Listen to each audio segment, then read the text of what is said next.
Hola, bienvenidos todos a la discusión de los hallazgos de nuestra investigación modular, el seminario de buenas prácticas médicas en el primer nivel de atención de abandono en el adulto mayor. En esta sesión discutiremos los diferentes hallazgos encontrados en la revisión bibliográfica que conforman nuestro capítulo. Nosotros somos el equipo número 3 del grupo BK02M, trimestre 20P, a cargo del doctor Alejandro Antonio Lloret Rivas. Sin más, el equipo está conformado por mis compañeros Job Bernache Simón, Carlos Campos Martínez, Brandon Alan Pagaza González, Juan Alberto Ríos Nava y su servidor Jorge Alberto Hernández Araujo. Entonces, comenzaremos hablando sobre el abandono en el adulto mayor y su impacto en la salud mental.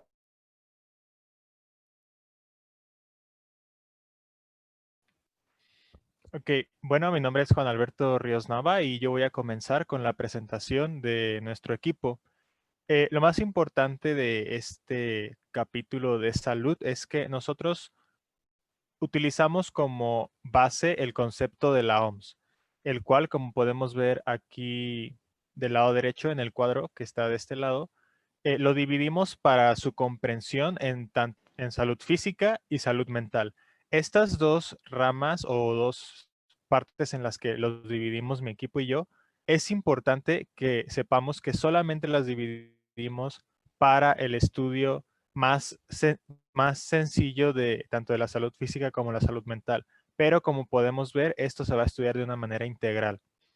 Vamos a abordar también el concepto histórico y social de salud, ya que esta parte no está excluida de la salud, sobre todo de los seres humanos, que es lo más importante. Y también va a haber comparación de salud entre países distintos y México. En específico tenemos dos comparaciones. Una comparación con un país con una calidad de salud menor y un país con una calidad en salud mayor. Entonces, esto con el objetivo de que podamos realizar la comparación adecuada entre y poner también un marco como contexto para saber qué son los problemas que tenemos en nuestro país y cómo es que podemos mejorar.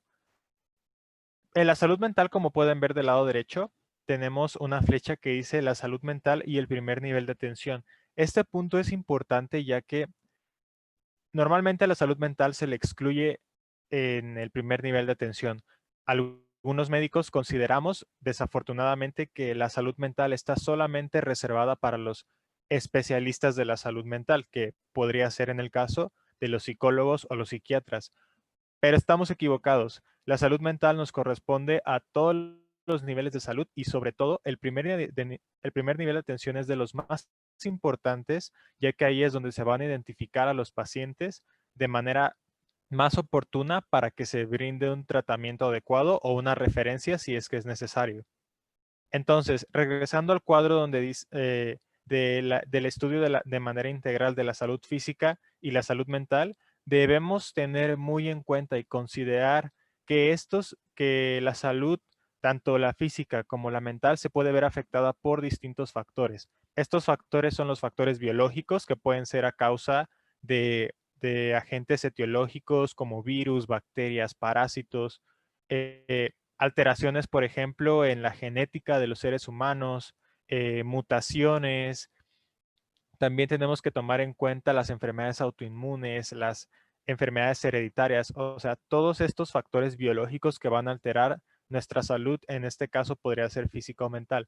También los factores culturales que al parecer algunas personas pueden preguntarse cuál es la relación de la cultura con la salud, pero por supuesto que tiene mucho que ver la salud, la cultura sobre todo en la salud mental. Por poner un ejemplo, no es lo mismo todas las costumbres, tradiciones y todos los antecedentes que tenemos en la cultura occidental, en México, para ser más específicos, por ejemplo, que en las culturas orientales, por ejemplo, en países como Vietnam, Japón, China. Entonces, estos contextos culturales que también engloban un contexto histórico, son importantes sobre todo para el proceso de salud mental.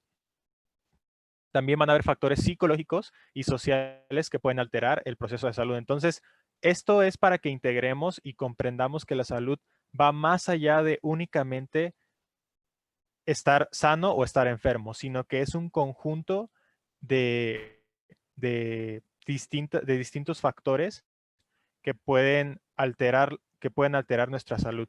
En el lado izquierdo tenemos 3 puntos, que es el que consideramos muy importante, es el concepto holístico de salud.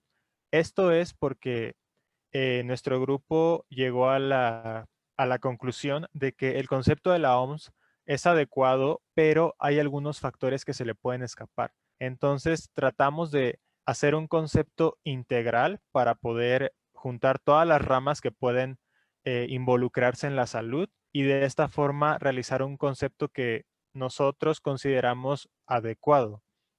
Y pues como podemos ver aquí también el contexto de salud mental en México es muy importante y el primer nivel de atención es indispensable para poder cuidar la salud de los seres humanos. Bueno, yo soy Carlos Campos Martínez y vamos a ver los aspectos históricos, sociales y económicos de la salud mental. Primero vamos a definir lo que es la salud mental. Es un fenómeno complejo determinado por múltiples factores sociales, ambientales y biológicos y psicológicos que se relacionan entre sí. Y cuando alguno de estos llega a fallar, se manifiestan padecimientos que incluyen la depresión, la ansiedad, epilepsias, demencias, esquizofrenia y trastornos de desarrollo de la infancia, de los cuales algunos se van a agravar en los años posteriores. En este sentido, entonces, mantener la salud implica todas las esferas que hemos mencionado anteriormente. En cuanto a las afecciones mentales se refiere, aparecen descritas en el Antiguo Egipto y otras civilizaciones. La creencia generalizada se centraba en la idea de un ataque orquestado por demonios, fuerzas naturales y por el descontento de los dioses, por lo cual la cura se desarrollaba entre rituales y exorcismos de carácter religioso. Estas prácticas derivan del pensamiento primitivo, el mismo que dio lugar a las trepanaciones craneales practicadas desde hace más de 5.000 años y que aparentemente tenían como una de sus indicaciones el dejar salir a los demonios que provocaban la lo podemos resumir en la imagen superior izquierda de su pantalla, donde una persona está tratando de abrirle el cráneo a otra, que aparentemente tenía como tal manifestaciones en el cual en ese momento de la historia la manera en cómo lo curaban era pues a través de rituales y de hacer estas cirugías de cráneo, ¿no? En la imagen posterior, en la parte superior derecha, vemos una interpretación un poco más somatista. La interpretación naturalista de las enfermedades mentales se inicia en Grecia hacia el siglo V a.C., al extenderse la teoría humoralista de la enfermedad a los problemas o manifestaciones mentales. El humoralismo como doctrina interpretaba la salud como el equilibrio de los 4 fluidos o humores que conformaba el cuerpo humano, a saber, la bilis negra, la bilis amarilla, la flema o pituita y la sangre. Así, una fiebre o un problema digestivo se interpretaba como resultado de un particular desequilibrio de la composición humoral de los órganos afectados, ante el cual la labor del médico era restablecer el balance perdido. Una característica de la teoría humoral es que situaba topográficamente el desequilibrio. Por lo tanto, en el caso de las enfermedades mentales, debía ubicar el lugar preciso del desequilibrio que las causaba, y ese lugar pues era claramente el cerebro. Esta interpretación somatista de la enfermedad debió luchar contra la ampliamente difundida y hegemónica interpretación de la posesión demoníaca, lo cual, por cierto, había tomado también en la cultura griega la forma más sofisticada de entusiasmo, una posesión por los dioses o inspiración que llevaba a profetizar, hablar en lenguas o hacer Galeno, que sistematizó la medicina griega en el siglo II después de Cristo, clasificaba las enfermedades mentales en 2 tipos, la manía y la melancolía. La primera se producía por un exceso de plétora, bien sea del humor sangre o de la bilis amarilla, y se manifestaba con alucinaciones o delusiones, mientras que la melancolía se originaba en un exceso de bilis negra y su principal manifestación sería la depresión. Esta clasificación se mantuvo durante el Imperio Romano, quien a su vez desarrollaron las primeras manifestaciones de la salud pública bajo el cuidado de la salud de los ciudadanos. Y E incluso estos serían como los esbozos de lo que serían los hospitales públicos, pero la enfermedad mental continuó siendo un tema de carácter íntimo atendido dentro del hogar, de modo alguno percibido como un tema que era pues propiamente del hogar. Entonces, la difusión del cristianismo y su posterior oficio entre el carácter naturalista de la ciencia y la medicina, que le daba una visión diferente, una visión. Médicos convertidos al cristianismo supeditaron su convicción profesional a las religiosas y por tanto entendieron la enfermedad como un castigo divino. Entonces, hasta este momento la enfermedad no se asociaba con una alteración, a pesar de que era asociada por ciertos médicos como una alteración somatista, esta idea no era predominante. Entonces, se adoptó como dogma cristiano la lucha entre el bien y el mal por parte del alma, y esto tenía un impacto en los médicos cristianos, quienes interpretaban la locura como una posesión demoníaca. En esta joven sociedad cristiana de finales del imperio, a finales del imperio romano, surgían los primeros hospitales administrados por las matronas cristianas, como expresión de la caridad y compasión hacia el doliente, pero en este modo tampoco pretendían dar como una ayuda, porque pretendían, o más bien dicho, estaban destinados a dar un apoyo espiritual y dar un apoyo físico, más no a curar a los enfermos. Entonces, con esa concepción se entiende que no hubiera lugar en ellos, no había lugar para entender todavía una alteración mental como tal, sino todavía era clasificada como una presencia sobrenatural. Entonces, por consiguiente, el cuidado de los enfermos mentales se mantuvo en el ámbito doméstico y fue completamente alejado de la salud pública. Por otro lado, mientras en el occidente se va configurando la sociedad medieval, en la península arábica nace el Islam. Antes de Muhammad, los árabes carecían de una medicina racional y atribuían las enfermedades, incluyendo los trastornos mentales, igual a fuerzas sobrenaturales. Pero a partir de Muhammad, esto va cambiando. Porque él empieza a dar una medicina que era la medicina del profeta, en la que la enfermedad mental solo se mencionaba como. Por otro lado, mientras en Occidente se va configurando la sociedad medieval, en la península arábica nace el Islam. Antes de Muhammad, los árabes carecían de una medicina racional y atribuían las enfermedades, incluyendo los trastornos mentales, a fuerzas sobrenaturales. Muhammad, que brinda una unidad religiosa y política al pueblo árabe, también recoge conocimientos y prácticas tradicionales, los que reunidos conformaban la denominada medicina del profeta, en la que la enfermedad mental solo se mencionaba para indicar que los amuletos y talismanes son inefectivos para evitarla. En el Islam, a diferencia de Occidente, se aceptan a los enfermos mentales en los hospitales. Esto se debe a que los árabes adoptan la medicina griega llevada por los intelectuales emigrantes que huyen de la intolerancia cristiana, convirtiéndole en el centro de su doctrina, al punto de que utilizan como criterio la calidad profesional, la mayor o menor adherencia a los principios galénicos. Se entiende así su interpretación naturalista y que los hospitales tuvieran una sección destinada al tratamiento de los enfermos mentales, en el que el tratamiento continuó siendo purgas y sangrías para eliminar los humores alterados. Los grandes sistemáticos de finales del siglo XVII como Hermann Bohever y von Haller difundieron la concepción neural de la enfermedad mental. Von Haller, el creador del término fisiología, estableció que la melancolía era el resultado de la evaporación de las partes más útiles de la sangre y el consiguiente acúmulo y condensación de sus residuos terreos en el cuerpo, lo cual causaba el letargo característico. El problema médico sería así el origen de esa condensación, lo que dio lugar a un sinfín de teorías. Estos cambios no implicaron que la locura se considerara un problema de salud pública. Su carácter todavía no contagioso limitaba su letalidad y la seguía alejando de una salud pública.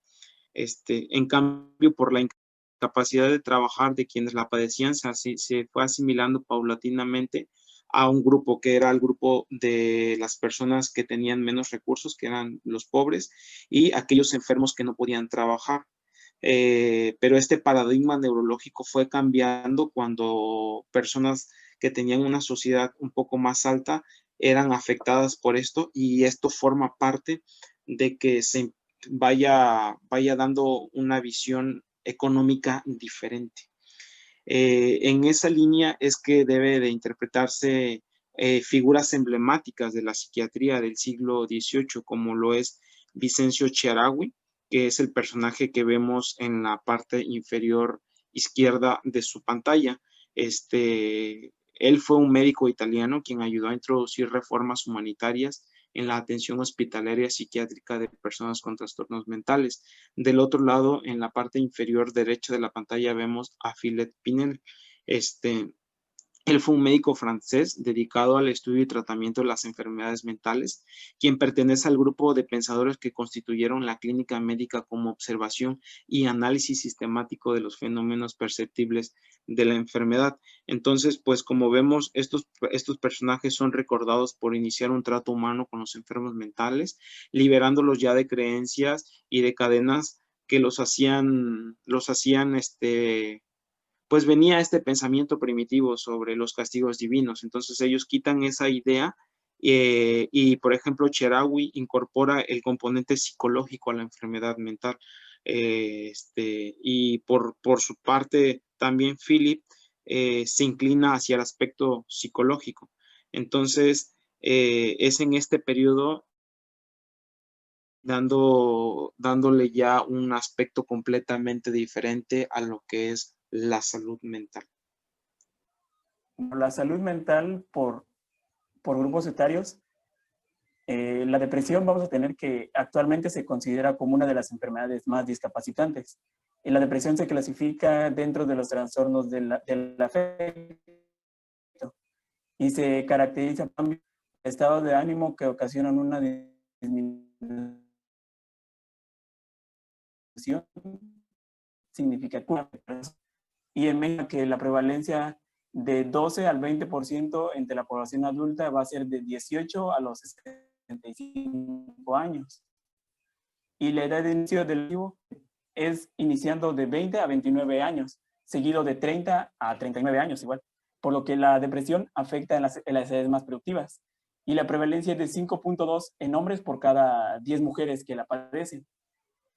Y la ansiedad como tal vamos no.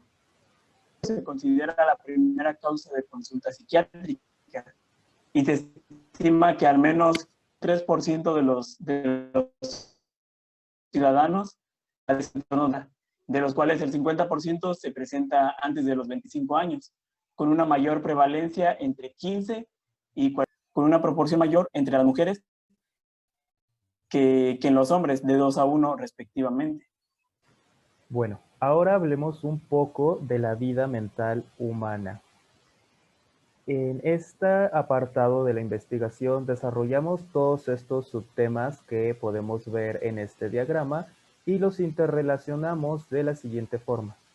Comenzamos a hablar de la vida mental humana, ya que la vida humana no puede ser vivida sin pensar. Y lo mental tiene una capacidad enorme y una gran cantidad de componentes que nos permiten interpretar el mundo a través de la simbolización. Y es esta simbolización la cual nos permite establecer relaciones con otras personas. Desde el momento del nacimiento, lo primero que tiene que realizar un humano es distinguir lo placentero de lo displacentero. Conforme se va desarrollando, empieza a tener ciertos patrones de conducta a partir del medio de que lo rodea. Entonces, es aquí como la vida mental humana está implicada y ligada a lo filogenético, sociogenético y ontogenético. A lo filogenético respecto con las relaciones de sus pares, aquellos de su misma especie, a lo sociogenético referente al medio cultural en el que nace y se comienza a desarrollar, y a lo ontogenético con respecto a los cambios que puede hacer con las herramientas, con el entorno, con la cultura ya existente.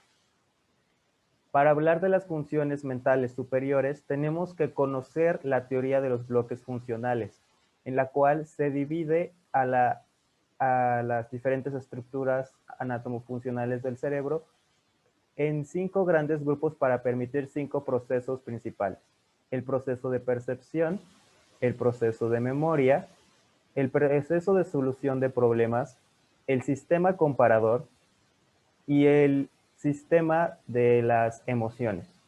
Entonces, es a través de estos diferentes procesos que se pueden dar las funciones mentales y que permiten el cerebro social. Estas funciones nos van a permitir interactuar con otros y es a través del medio que nos rodea, lo filogenético, sociogenético y ontogenético, junto con estas funciones que se pueden permitir los procesos educativos. El cerebro social se va desarrollando y va afinando patrones de conducta a lo largo de los años. Y se podría decir que es así como se va formando la personalidad. A lo largo de esto también se van desarrollando el sistema de empatía y neuronas espejo, el cual requiere de una conexión con la otra persona o por lo menos tener un contexto de la situación que vive el otro. Y en nuestro cerebro se despiertan respuestas neuronales cuyos patrones de activación nos permiten establecer esta cualidad de empatía. Y es la empatía, a su vez, lo que nos permite tener una vida social, el desarrollarnos con otros, el poder platicar de diferentes situaciones, enrolarnos en actividades conjuntas y, ¿por qué no?, también tener la capacidad de discernir, de argumentar. Con respecto al desarrollo del cerebro, bueno, se hablan de una teoría de McLean que establece que a lo largo del desarrollo filogenético, el cerebro humano ha pasado por 3 grandes niveles de jerarquía: el cerebro reptil, el paleomamífero y el neomamífero. Es a través de la estructuración de estos que responden a diferentes estímulos, considerándose al reptil a las respuestas más primitivas, al paleomamífero relacionándose un poco con los estados de ánimo y al neomamífero con las funciones cerebrales más complejas. En estas estructuras participan las diferentes vías de neurotransmisores que están implicadas en procesos psiconeuroinmunológicos, como es la vía de serotonina, noradrenalina y dopamina. Cuando hay una disrupción o una pérdida del equilibrio en cualquiera de estas, se activan diferentes factores que igualmente pueden liberar factores proinflamatorios. Es así como el estudio de estos cambios en los diferentes neurotransmisores y neuromoduladores están implicados en la psiconeuroinmunología, y es la disrupción de estas vías de neurotransmisores los cambios que también se han visto en diferentes patologías mentales, como lo pueden ser la depresión y la ansiedad. Y estas, por supuesto, tienen una repercusión importante en la vida social. Bueno, me presento, soy Alan Pagasa y en este mismo capítulo vamos a platicar sobre la psicodinamia. Y en este apartado de la psicodinamia vamos a tener todavía 4 subtemas. Estos subtemas van a ser las emociones, los modelos de Freud, el desarrollo psicoemocional y las definiciones de personalidad y carácter. Bueno, primero, las emociones, bueno, sabemos que van a implicar un alto proceso de razonamiento porque se necesita un nivel alto de jerarquía, de asignación de tiempo, y esto para tener una respuesta lo más adecuada posible dependiendo de la situación. Las emociones van a depender y tienen como cualidad que tienen un nivel alto de plasticidad y se va a caracterizar porque al evolucionar estas llegan a una maduración. También quiere decir que es un proceso que al ser activado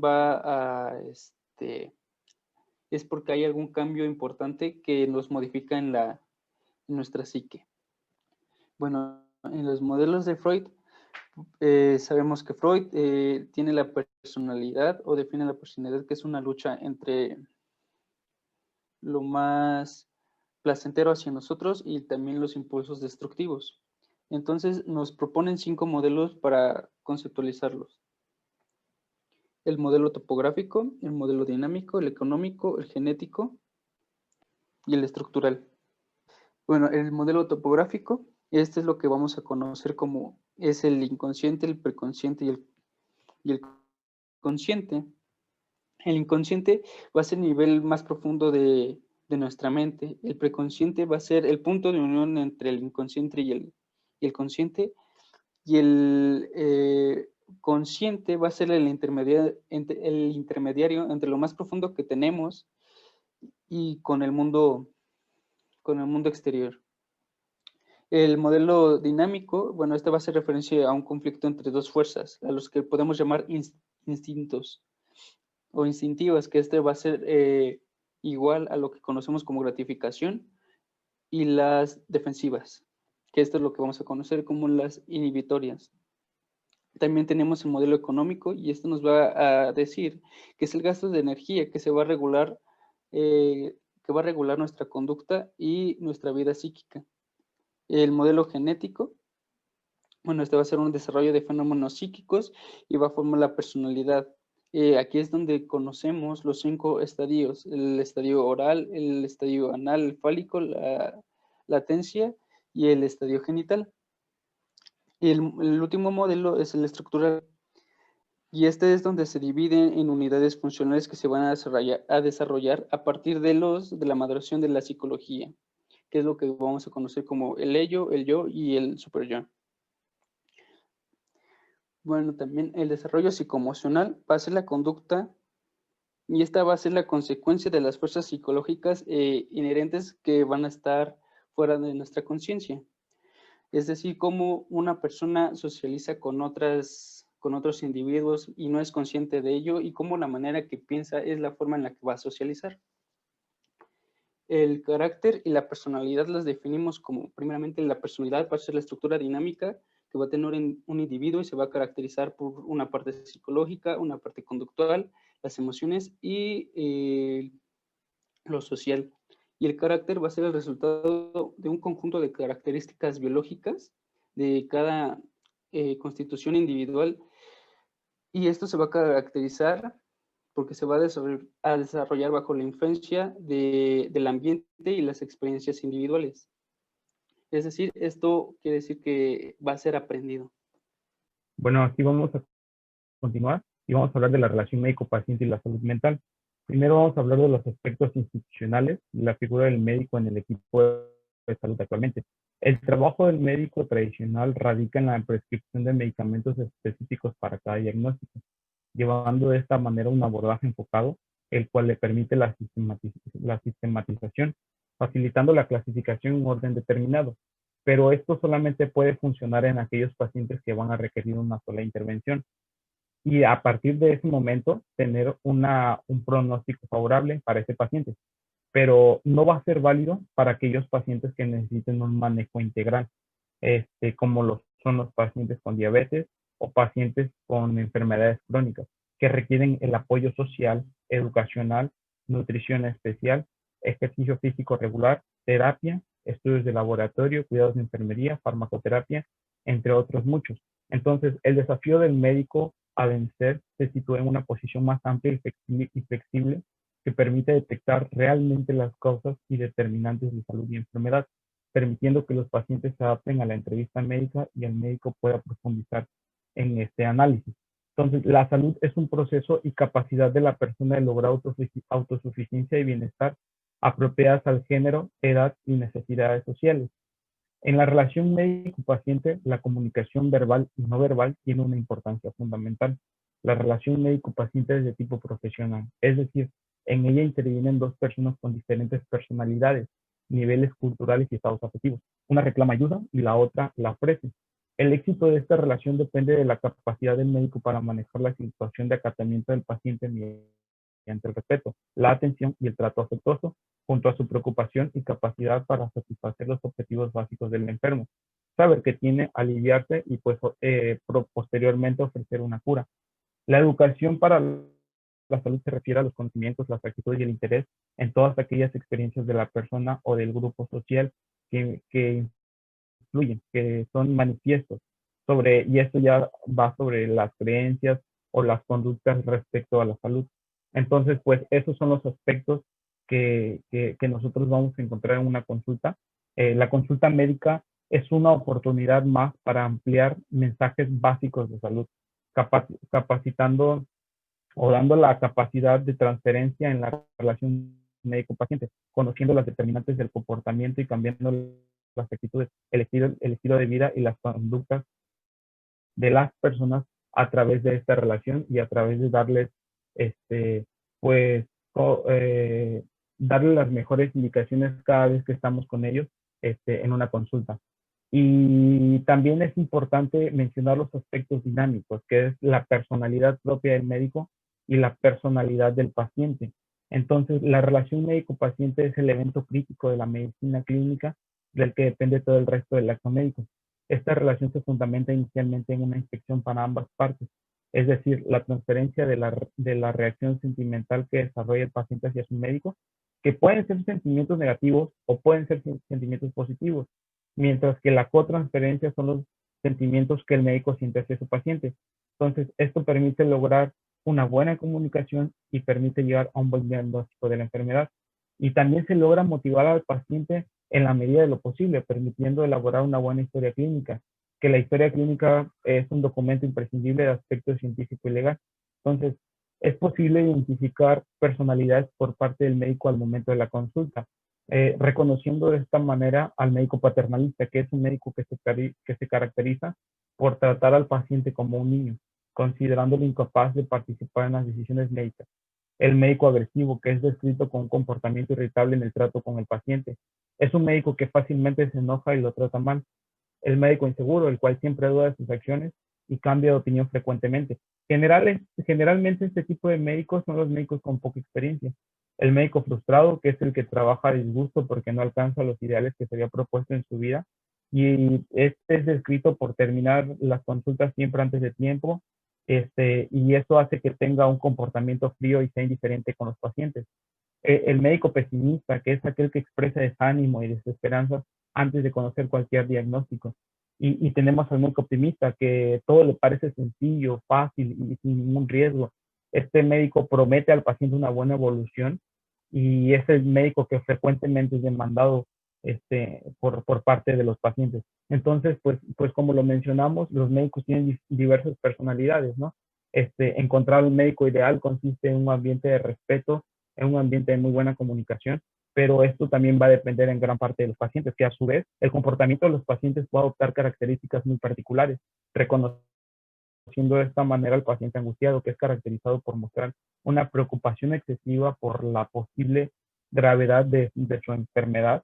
Entonces es un paciente que va a estar nervioso, que va a estar con manos frías, boca seca, con pies temblorosos, por lo cual el médico debe buscar siempre una manera de tranquilizarle y de darle confianza.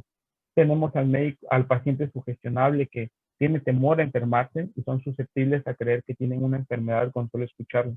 A este tipo de pacientes se les debe explicar el origen de su problema y también darle un apoyo psicológico.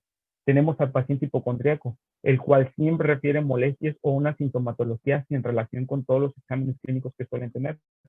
Este tipo de pacientes, por lo general, suelen tener referencias de muchos servicios y visitan a muchos médicos en la búsqueda del diagnóstico. Y generalmente también deben de recibir una valoración por psiquiatría. El paciente hostil, que este paciente es un paciente que muestra enojo, frecuentemente accede a ir a la consulta, pero por insistencia de sus familiares. Suelen tener enfermedades crónicas, es un paciente que está de mala actitud, que te contesta mal y que inclusive puede llegar a ser agresivo. Y tenemos al paciente deprimido, que es un paciente aislado, que muestra desinterés por todo, es un paciente que está triste, con una autoestima muy baja, y este tipo de pacientes deben de recibir también una valoración psiquiátrica.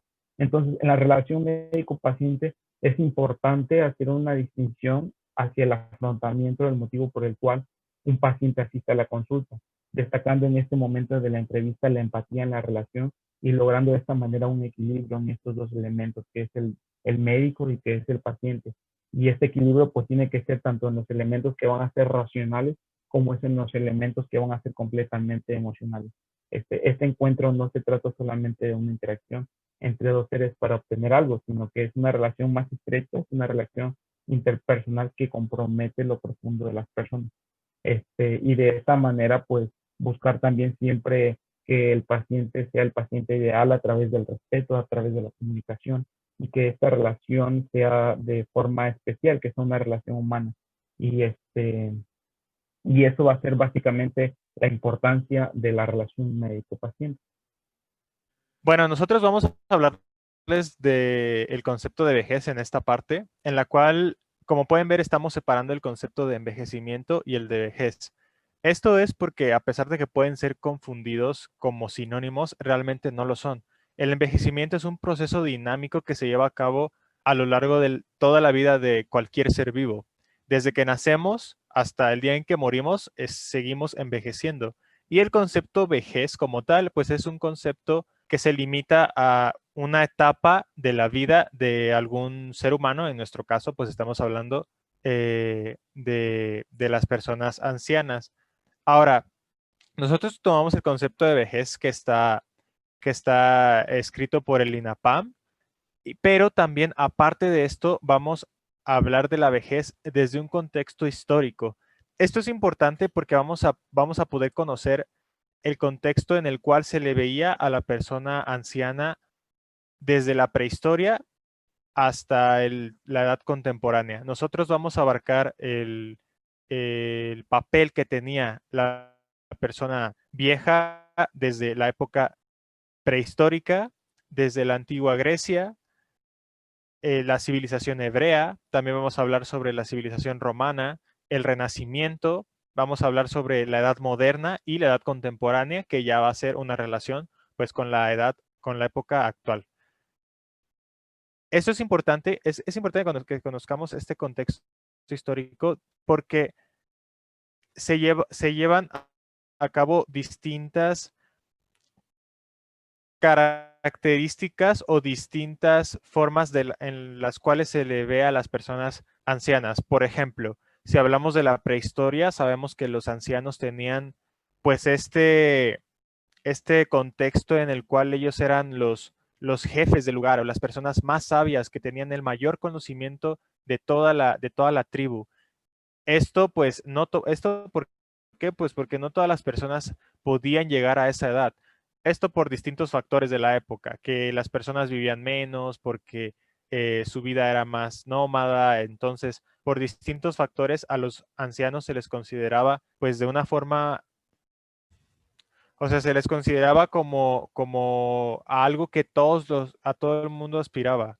Entonces, esto, por ejemplo, por el contrario, a la época, digamos, de la antigua Grecia, es cuando a los viejos se les al principio a ellos se les considera como las personas a las cuales podían acudir, por ejemplo, para tomar decisiones políticas. Se tenía un consejo de ancianos, los cuales ellos tomaban las decisiones o se les consultaba para la toma de decisiones del manejo de sus gobiernos, de las ciudades-estado griegas. Pero conforme fue avanzando y dejamos atrás un poco la antigua Grecia y empezamos a ir avanzando en la época, en una Grecia ya un poco más moderna, empiezan a ver las personas que las decisiones se tienen que tomar por las personas más jóvenes y es cuando empiezan a dejar atrás a todos los ancianos.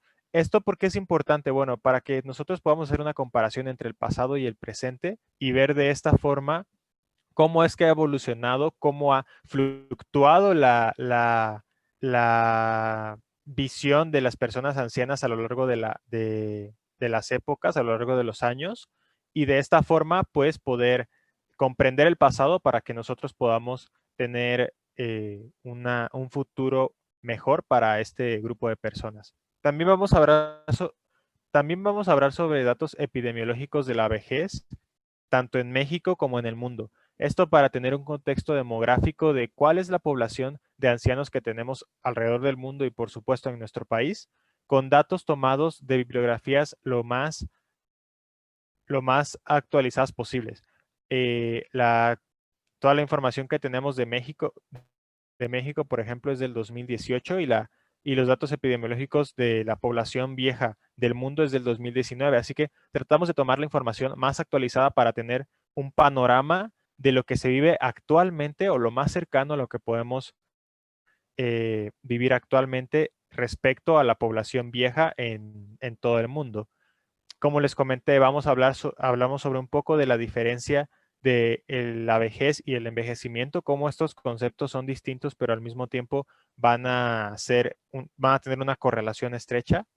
Y también hablamos sobre un concepto propio de vejez, el cual discutimos mis compañeros y yo, para que de esta forma podamos integrar toda la información que tenemos respecto al envejecimiento y a la vejez, y de esta forma comprendamos que es un proceso no solamente biológico de envejeces biológicamente y ya, sino que es un proceso tanto biológico, social y cultural.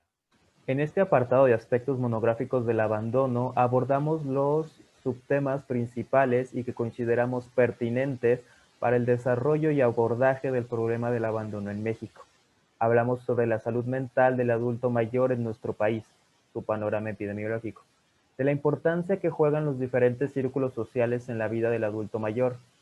Y bueno, todo adulto mayor está rodeado de su círculo social y muy frecuentemente encontramos a alguien que se encarga más de prever y ver por este adulto mayor. Entonces consideramos pertinente hablar de los aspectos relevantes del cuidador primario, de la violencia en el adulto mayor, un tema que no es tan tratado y que no se le da la importancia o relevancia que se debería.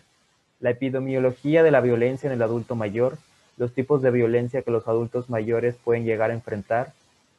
Hablaremos específicamente del abandono como tipo de violencia hacia el adulto mayor, retomando un poco sobre el cuidador primario, sobre el síndrome de desgaste del cuidador primario, el impacto del abandono en la salud física y mental del adulto mayor y el abandono como un factor para el deterioro cognitivo, así como un factor que impide el éxito del tratamiento de las diferentes enfermedades y comorbilidades en los adultos mayores. Primero, hablaremos de la salud mental del adulto mayor en México. No fue hasta el año del 2012 cuando la Encuesta Nacional de Salud y Nutrición por primera vez abordó la salud mental en los adultos mayores y clasificó 3 entidades principales: el deterioro cognitivo tipo no demencia, la demencia, la sintomatología depresiva clínica significativa. Entonces, la ENSANUD concluyó que uno de los factores de riesgo importantes es ser mujer y vivir en zonas rurales. México está inscrito al Programa de Acción Mundial en Salud Mental, el cual tiene diferentes metas.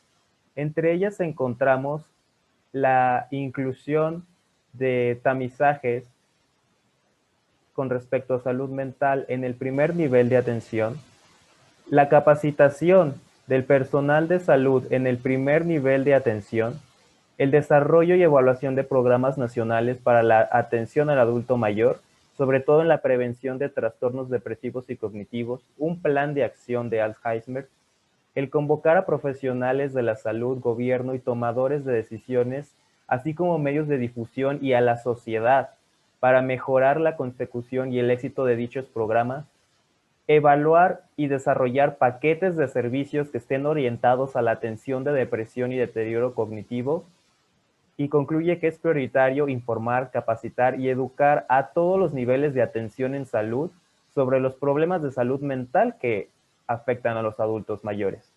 Porque actualmente esto se ve solo a gran medida en el segundo y tercer nivel de atención y no se le da la atención que necesita en el primer nivel de atención.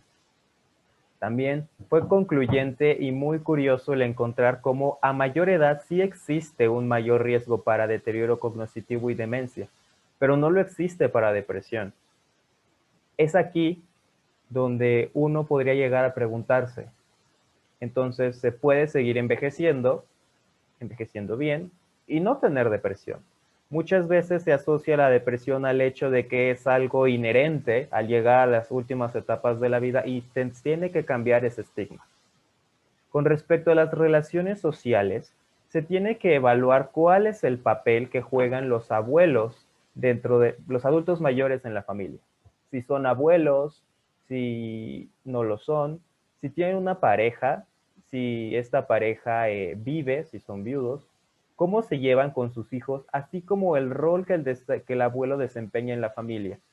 El abuelo puede actuar como estabilizador en momentos de transición o problemas, como un guardián al que se le puede recurrir cuando se necesita la protección y cuidado, como un árbitro entre la generación de los hijos y la generación de los nietos, o como un historiador que ayude a relacionar el pasado con el presente. Dentro de los círculos sociales relevantes para el adulto mayor encontramos aquellos que implican la realización de alguna actividad física, religión, causas altruistas, actividades culturales, actividades con la comunidad y la relación con sus amistades. Ahora, pasando un poco a aspectos relevantes del cuidador primario, encontramos un estudio que se realizó en Puebla, en el cual se evaluaron las características del cuidador primario en pacientes geriátricos hospitalizados. Concluyeron que el cuidador primario es mayoritariamente un hijo, específicamente una hija, entre 36 a 45 años. Y también que no hay una información adecuada sobre el cuidado y no se encuentra con experiencia sobre el cuidado de las enfermedades y comorbilidades del adulto mayor. Es una responsabilidad que se toma sin estar capacitado, sin contar con la información. El que un adulto mayor esté hospitalizado implica un gasto económico para la familia. Y también se encontró que muchos adultos mayores no están inscritos a programas de apoyo social. Entonces, esto representa, entre comillas, una carga económica hacia la familia. Y eso genera una alteración de la dinámica familiar. Y lleva a las familias a tener que tomar decisiones sobre en dónde se tienen que recortar gastos. Y en muchos casos se encontró que se llega a prescindir de las necesidades del adulto mayor. Y el prescindir de las necesidades del adulto mayor, como comentaremos más adelante, es un tipo de abandono. También se encontró que en pacientes hospitalizados, lo más que llega a durar un cuidador primario al lado del paciente son 10 días. Después de ello, resulta agotador y se desencadena lo que hablaremos más adelante como síndrome de desgaste del cuidador primario. Bueno, aquí en este apartado vamos a hablar de lo que es la violencia en el adulto mayor. Entonces, bueno, vamos a iniciar. Desde el momento en que nosotros nacemos, formamos parte ya de una sociedad. Empezamos a desarrollarnos desde el seno de lo que es nuestra casa y empezamos a mantener relaciones interpersonales con nuestros familiares, y conforme vamos creciendo, vamos teniendo relaciones con diferentes personas, y esto involucra muchos ámbitos, como son las instituciones, y aquí podemos hablar de las instituciones que nos ayudan a formarnos de manera educacional, como son las escuelas, y aquellas instituciones que nos van a brindar apoyo, como son principalmente los sectores de salud, por mencionarlo. Entonces, el adulto mayor va a formar parte ya de una sociedad en la que pues va a tener ¿cómo decirlo? Una personalidad o va a estar sumamente identificado. ¿Por qué? Porque va a tener una edad avanzada, pero esto a su vez le va a implicar ciertos retos. Dentro de estos retos vamos a hablar que el adulto mayor tiene una deficiencia en el estado de salud. Esto se puede traducir como incontinencias o un deterioro cognitivo, alteraciones conductuales, y por ende el adulto mayor suele tener dependencia física y conductual, por lo cual lo puede llevar al aislamiento social. Gran parte de nuestros adultos mayores actualmente en nuestra población son analfabetos, y tienen una muy baja escolaridad. Entonces eso se traduce también en los ingresos económicos básicos que puede percibir un adulto mayor. Entonces, a través de todas estas, de todos estos puntos que hemos estado comentando, se puede violentar a un adulto. Por parte de lo que es el personal de salud, sabemos que el personal de salud siempre tiene pues mucho trabajo. Hay una sobrecarga de trabajo. Esto te conlleva a una tensión emocional, a un estrés por causas ya sean personales o propiamente del trabajo. Y esto hace que los adultos al ir a la consulta puedan ser violentados por parte de lo que es el sector salud. Lo que es la sociedad forma parte también de esa violencia que sufre el adulto mayor. Al tomarlo como parte de la cultura, la violencia hacia el adulto mayor, al no darle esa importancia merecida y al también no incluir ese maltrato dentro de leyes que puedan darle protección al adulto mayor. Si bien es cierto que esto está en crecimiento y que ya hay medidas de protección hacia el adulto mayor, es un tema que sigue siendo un tema privado, es un tema que no le da no radica fundamentalmente en que se busque la manera de cómo esto ya no suceda. O sea, el arraigo cultural que tenemos como sociedad es ver la violencia como un fenómeno cotidiano. Entonces, asimismo existe la percepción de que este tema es de índole privado y no puede ni debe ser abordado como un fenómeno fuertemente vinculado con la salud. Y pues vemos que esto no es así, Entonces, la sociedad así es como contribuye en la violencia hacia el adulto mayor. Y algo que se me estaba pasando, dentro de lo que es el personal de salud, los cuidadores de los adultos mayores pueden llegar a presentar algo que se llama el síndrome de burnout. El síndrome de burnout básicamente lo vamos como... El síndrome de burnout es un problema que afecta a muchas personas, por lo que es preciso tener más conocimiento de él.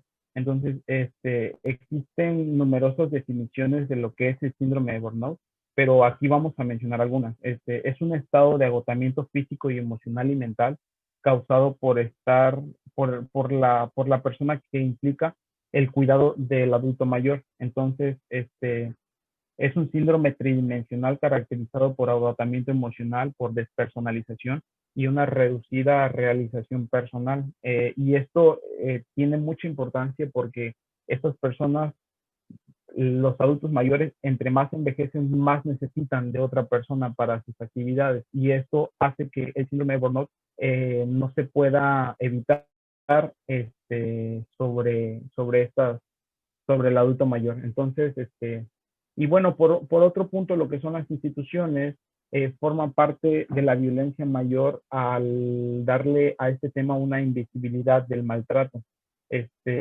Sabemos que existe escasez de programas de rehabilitación para el adulto mayor y que gran parte de los programas que actualmente existen no cuentan con un personal calificado para tratar con los adultos mayores. Entonces, eso se traduce como pues una ineficacia en los objetivos de mejorar la calidad de vida en el adulto mayor y sobre todo porque muchas de estas personas no van a tener como el adiestramiento o la formación para manejar a un adulto mayor, porque un adulto mayor necesita muchísimo cuidado, necesita mucha paciencia y para lograr que el adulto mayor no se sienta violentado, hay que apoyarlo todo el tiempo. Entonces, bueno, en esta lámina vemos la epidemiología de la violencia en el adulto mayor a través de diferentes años, en 1970, en el 2014, y una probabilidad de lo que va a suceder en el 2050. Entonces, la transición demográfica es un proceso que se caracteriza por un deceso importante de la mortalidad y de la natalidad. En México, esta primera fase de transición comienza en los años 30 del siglo XX, con un descenso de la mortalidad que, junto con elevados niveles de natalidad, provocan un periodo elevado de crecimiento demográfico. La segunda etapa de este proceso se dio en los años 70, con un acelerado descenso de la fecundidad, en parte como un resultado de las políticas de población de aquella década, que tenían como objetivo frenar el acelerado crecimiento de la población. Entonces, en conjunto, la baja de la mortalidad y la fecundidad dieron pie al predominio de la población adulta y de edades avanzadas. El patrón de enfermedad ha cambiado en relación con la longevidad. En la persona anciana, el patrón epidemiológico dominante es la relación con las enfermedades crónicas, debido a la naturaleza evolutiva y a la progresiva afectación multiorgánica que ocasiona, más el crecimiento de las demencias en este grupo de edad. Pues la dificultad para generar estadísticas confiables sobre la violencia contra los ancianos radica fundamentalmente en el arraigo cultural, en que esta tiene una consecuencia funesta, hacer la violencia como un fenómeno cotidiano. Entonces, asimismo, por parte del adulto mayor, existe la percepción de que este tema es de carácter privado y no puede ser abordado como un fenómeno fuertemente vinculado con los procesos de salud. Entonces, por otra parte, las reacciones de vergüenza y temor y desprestigio que sufren los adultos mayores y fomentan el maltrato y el abuso. Entonces, por lo cual lograr estadísticas que sean completamente, que nos revelen completamente datos, no se ha podido en este tema por lo que involucra socialmente. Entonces, en esta lámina, pues solamente hacer el análisis de que la población actualmente es una población joven, pero en relación a los años que vienen, la población adulta va a incrementar y esto va a hacer que la población joven para el 2050 sea menor.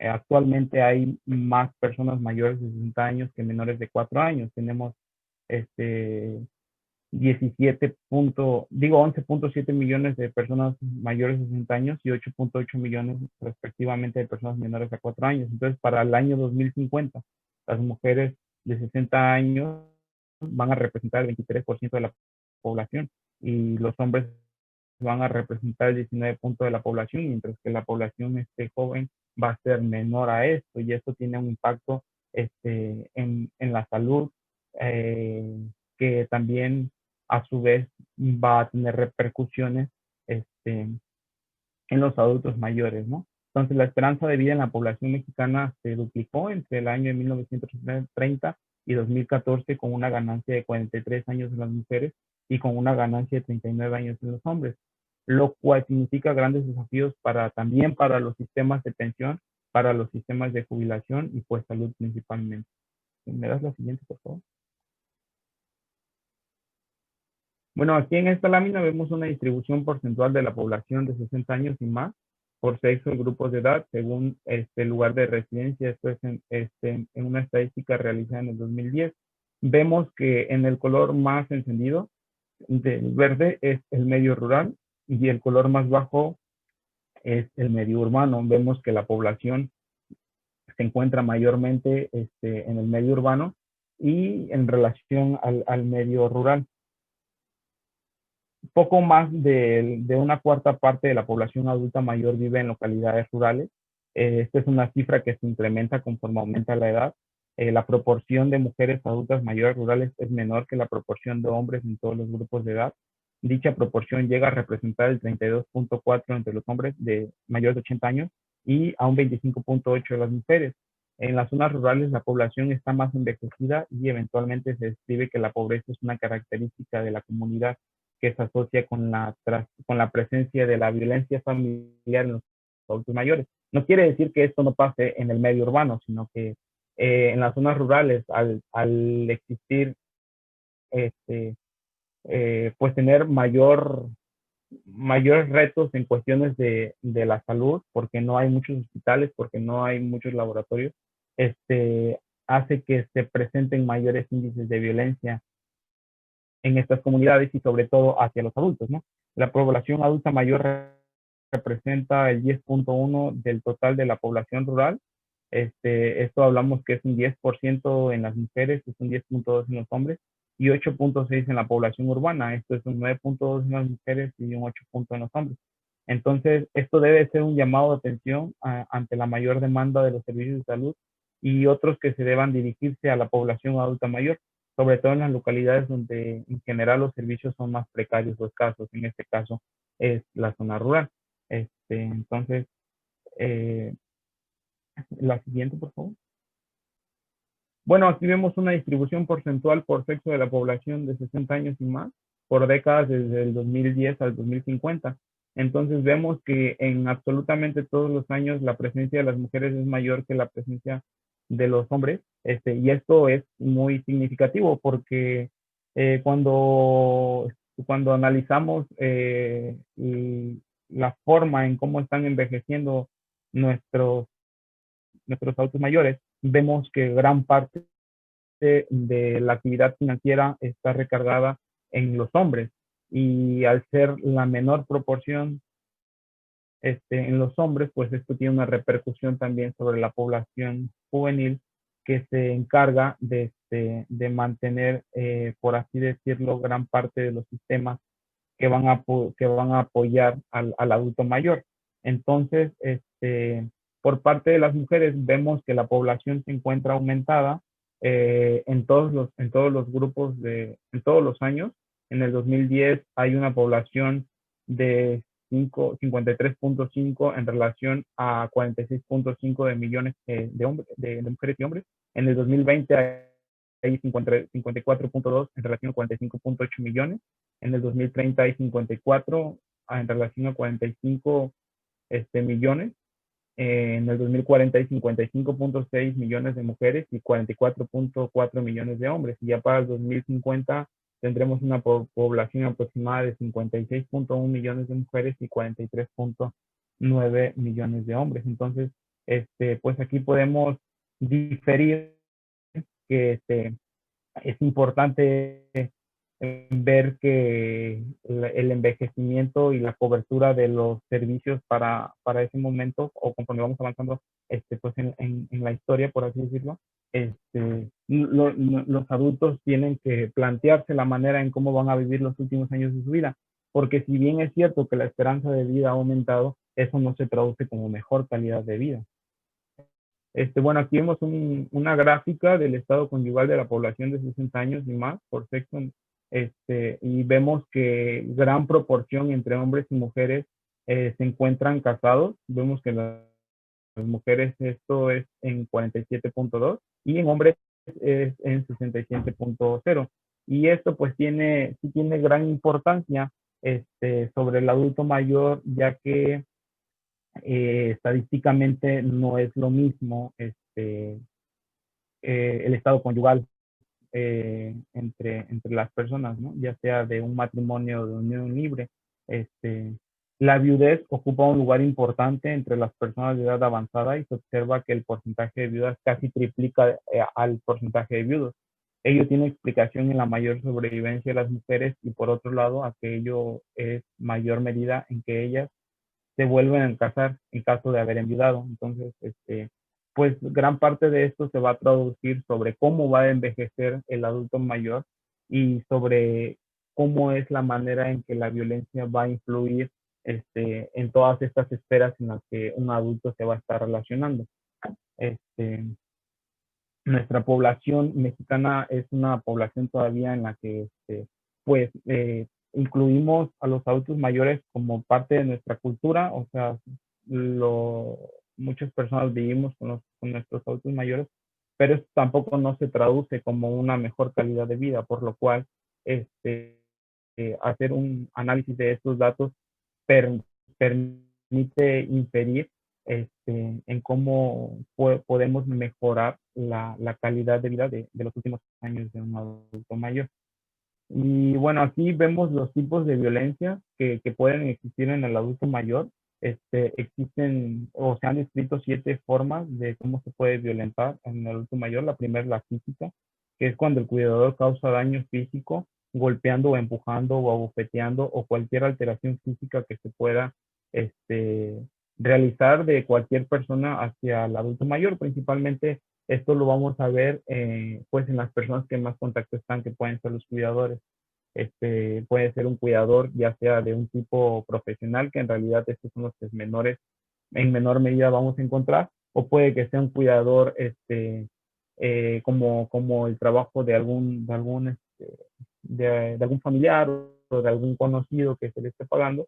Entonces, estas personas que están en contacto todo el tiempo con los adultos mayores suelen violentarlos en algún momento de toda esta relación.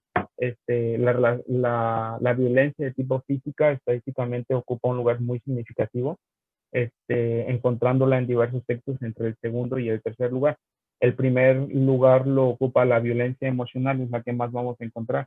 Y esta es cuando el cuidador grita, amenaza o usa palabras humillantes o ignorantes repetidamente hacia el adulto mayor, o impide que una persona mayor vea a sus amigos o parientes cercanos.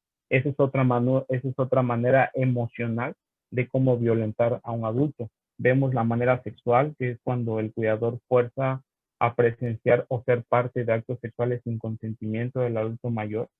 Encontramos también la negligencia, que es cuando el cuidador no responde a las necesidades del adulto mayor. El abandono, cuando se deja solo a una persona mayor sin hacer planes para que alguien la cuide. Y este abandono pues también puede repercutir bastante en lo que se va a traducir como violencia en el adulto mayor, porque a final de cuentas es dejarlo como un mueble, en realidad es ignorarlo todo el tiempo y y pues eso impide que un adulto mayor genere sus planes pues, para realizar todo lo que tenga que hacer en sus actividades diarias. Hay una violencia que es financiera, que es cuando al adulto mayor se le despoja de sus bienes, inmuebles o cuentas bancarias, y puede haber presión de la familia para realizar algún tipo de cambio en el testamento, ya sea un seguro de vida o títulos de propiedad, o también, también se ha descrito que una violencia financiera va a radicar en la que los hijos principalmente no apoyan a lo que son los adultos mayores. Y esto, pues también tiene repercusiones. Y por último, vamos a ver lo que son las misceláneas, que aquí incluimos otros tipos de violencia en el adulto mayor, que no encajan bastante bien en las esferas mencionadas. Y por mencionar, tenemos la violación de los derechos de la persona en cuanto a la dignidad y autonomía, ¿no? Vemos también la violencia por parte del personal médico, y por parte de cualquier institución, ya sea política, social. Y bueno, ahora vamos a pasar sobre el abandono como tipo de violencia hacia el adulto mayor. La violencia hacia las personas mayores es un concepto que expone cualquier tipo de acción o serie de acciones que puedan producir un daño tanto físico como psicológico a un anciano por parte de alguna persona con la cual tengan alguna relación de dependencia o confianza. Por otra parte, el abandono implica descuido u omisión en la realización de determinadas atenciones o desamparo de una persona que depende de él o por la cual tiene alguna obligación legal o moral. El abandono puede ser por un familiar o un cuidador, dependiendo quién sea el que se haga cargo del adulto mayor, darse en la comunidad. El abandono puede ser intencionado o no intencionado. El abandono intencionado es cuando el cuidador, por prejuicio o irresponsabilidad, deja de proveer a la persona adulta los cuidados apropiados por su situación, que lo conlleva a depender de alguien más. El abandono no intencionado es cuando el cuidador no provee los cuidados necesarios por ignorancia o porque es incapaz de realizarlos. A ese tipo también se le considera negligencia. Podemos tener diferentes tipos de abandono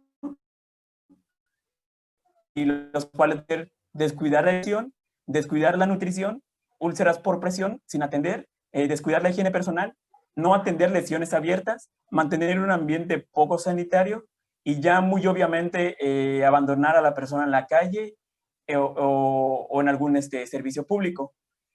También tenemos otros factores de riesgo en la familia que pueden resultar en el abandono, como el estrés del cuidador, nivel de dependencia de la persona del adulto mayor que puede ser muy alto y llega a fastidiar o hartar al cuidador. Historia de violencia en la familia, dificultades personales y financieras del cuidador, alcoholismo u otras adicciones. También falta de información de recursos para la atención adecuada de una persona adulta, ya sea que tenga o no alguna discapacidad. El aislamiento social del cuidador también es un factor de riesgo. Falta de apoyo de tiempo, de respiro para el cuidador que corresponde, que es la que va a cuidar a la persona y puede o no presentar alguna discapacidad, ya que prácticamente cuida a esta persona 24 horas y 7 días a la semana. Recientemente, en noviembre del 2017, se reconoció el abandono como un delito a los derechos de los adultos mayores. En el artículo 335 del Código Penal Federal cita que al que abandone a una persona adulta mayor un menor o una persona enferma incapaces de cuidarse de sí mismos, teniendo la obligación de cuidarlos, se le aplicará de 1 mes a 4 años de prisión y multa de 50 a 100 días de salario mínimo. Cabe mencionar que en dicho artículo no especifica a qué tipo de abandono se refiere,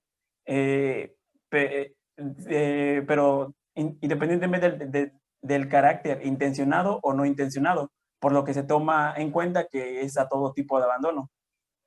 La soledad puede ser definida también de diversas formas, pero en principio la soledad es una condición de malestar emocional que surge cuando una persona se siente incomprendida para las actividades deseadas, tanto físicas como intelectuales, o para lograrlo íntimamente emocional. A diferencia del abandono, que implica un descuido u omisión en la realización de determinadas atenciones o desamparo de una persona que depende de otra, por lo cual no tiene alguna obligación, por lo cual sí tiene una obligación legal o moral. En el síndrome de sobrecarga del cuidador primario, los cuidadores principales también se les llama primarios y asumen la total responsabilidad en el cuidado en base en ayudar formal o informal, y se define como un cuidador a la persona que asiste o cuida a otra persona de cualquier tipo de, o que ésta tenga alguna incapacidad que le dificulta o impide el desarrollo normal de sus actividades vitales o de sus relaciones sociales. La sobrecarga se concibe como el grado en que la persona cuidadora recibe que el cuidado influye en diferentes aspectos de la salud, su vida social, personal, económica, y además también puede definirse como el conjunto de situaciones estresantes que resultan de cuidar a alguien. En el paciente geriátrico, esto ocurre cuando el individuo no tiene la capacidad de autocuidado o autonomía y se hace necesario que un integrante, más comúnmente del núcleo familiar, realice sus funciones que el paciente no puede llevar a cabo. Además de proporcionar apoyo emocional, esta persona sirve para la adaptación del paciente que no puede volverse por sí mismo. Los cuidadores habitualmente de ancianos en la familia son predominantemente las hijas, esposas y nietas. Esto debido a que las mujeres históricamente se les ha relacionado que una de sus funciones de rol femenino es el cuidar de la salud de la familia. Y a pesar de los cambios en su nivel educativo y participación en los roles laborales fuera del hogar, actualmente permanece este rol de cuidador del individuo vulnerable. Los cuidadores constituyen una población con alto riesgo de sufrir enfermedades psíquicas. Una de las consecuencias negativas del cuidador son los síntomas depresivos y ansiosos. La depresión es una de las enfermedades que suelen estar asociadas al síndrome de sobrecarga y contribuyen un cuadro complejo que incluye síntomas anímicos tales como la tristeza, la ansiedad, y que estas están presentes en la mayoría de los casos. También se observan en cuidadores con sintomatología ansiosa. El cuidador colapsado tiene mayor riesgo de maltratar al paciente que cuida. De ahí la importancia de la detención para una intervención temprana. Se recomienda que al evaluar los síntomas existentes con sospecha del colapso del cuidador, tales como son los que se muestran en la imagen, que son ansiedad, tristeza o depresión, insomnio, miedo o angustia, irritabilidad, ira o enojo, labilidad emocional, aislamiento y soledad, cansancio y agotamiento físico, sentimiento de culpa, salud física deteriorada y entre otras más. Otro de los síntomas físicos frecuentes del cuidador colapsado también son cefalea y cansancio, trastornos del sueño, problemas osteomusculares que están directamente relacionados principalmente con la carga física de la situación en la que ésta se encuentra. También lumbalgias y trastornos gástricos e intestinales. Para esto existe una escala, la cual fue hecha por Sarit en 1983, a partir del modelo biopsicosocial del estrés. Esta escala lleva en sí su nombre, y es la más usada internacionalmente. La escala evalúa varios factores que influyen en el cuidador, y entre ellos el impacto del cuidado relaciones interpersonales y expectativas de autoeficacia. La imagen de la derecha puede mostrar cuáles son estas preguntas que se realizan. Y bueno, también se exploran diferentes campos según las preguntas. Los aspectos de sobrecarga, el abandono del autocuidado, tanto de la salud como en imagen, la vergüenza ante el comportamiento del enfermo, la irritabilidad ante la presencia del enfermo, el miedo por los cuidados a futuro de algún familiar. Como tal, no existen normas ni puntos de corte establecidos, pero sin embargo suelen considerarse indicativa de no sobrecarga a una puntuación inferior. El abandono también va a tener un impacto en la salud física y mental del individuo.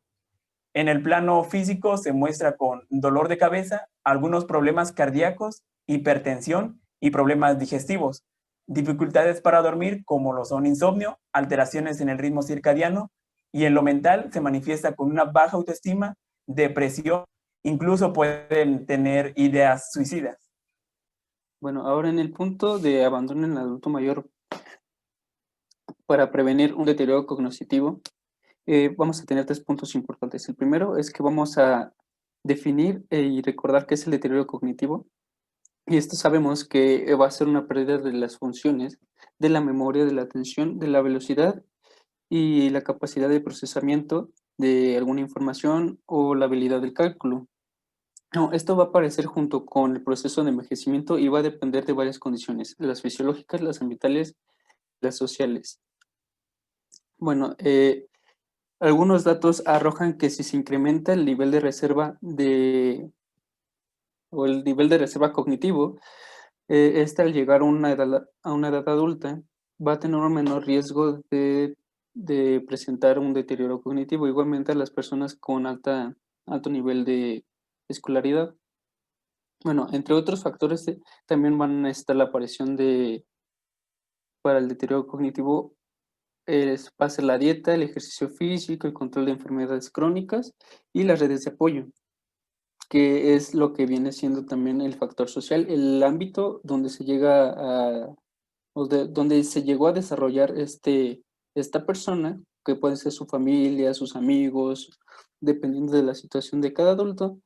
Entonces, en las primeras, que serían en ámbitos de las dietas, ya está bien descrito que una dieta rica en omega 3 y omega 6 puede ayudar. El control de enfermedades crónicas, sabemos que eso ayuda, está en la literatura, pero aquí lo importante va a ser las redes de apoyo. Esas redes de apoyo, se sabe que si una persona, si es el caso, está en una casa hogar y no es posible que esté tanto tiempo con su familia, el mismo convivencia con sus compañeros de esa misma casa hogar puede ayudar a tener un buen estado de ánimo. Este estado de ánimo va a ser importante porque al llegar a un estado de ánimo bajo, que puede ser tristeza o puede llegar incluso hasta depresión, bueno, esto nos va a perjudicar mucho y va a ser el factor determinante para que esta evolucione y nuestra persona adulta tenga un deterioro cognitivo. Entonces, primeramente, tenemos a nuestro adulto mayor que va a estar enfermo. Al ser abandonado va a repercutir en su estado de ánimo y pues por ser abandonado o se sienta abandonado, puede caer en tristeza, depresión. Ya vimos que que evolucione y tenga un deterioro cognitivo. O también de que al sentirse pues deprimido sienta, y hemos escuchado muchas veces de que las personas se sienten que son una carga, que ya no quieren estorbar, literalmente así lo dicen hacia su familia. Entonces, puede que por ese deterioro cognitivo olviden su toma de tratamientos, y otra es que por decisión propia ya no quieran seguir con su tratamiento. Entonces, en ambas partes van a llegar al mismo punto, que va a ser una falla del éxito del tratamiento. Y con eso concluye los apartados de cómo está organizado nuestro seminario. Si continúan leyendo el PDF podrán encontrar información más detallada y aquí abajo en el link de la descripción encontrarán un enlace para que vayan al modelo que proponemos para la atención y prevención del abandono del adulto mayor en el primer nivel de atención de salud. Igualmente, aquí abajo encontrarán un enlace que los llevará a un video donde es una recopilación de diferentes dramatizaciones que hicimos sobre la relación médico-paciente, teniendo en cuenta los diferentes perfiles tanto de médico como de paciente que expusimos en esta conferencia. Eso ha sido todo. Muchas gracias por su atención y que tengan buen día.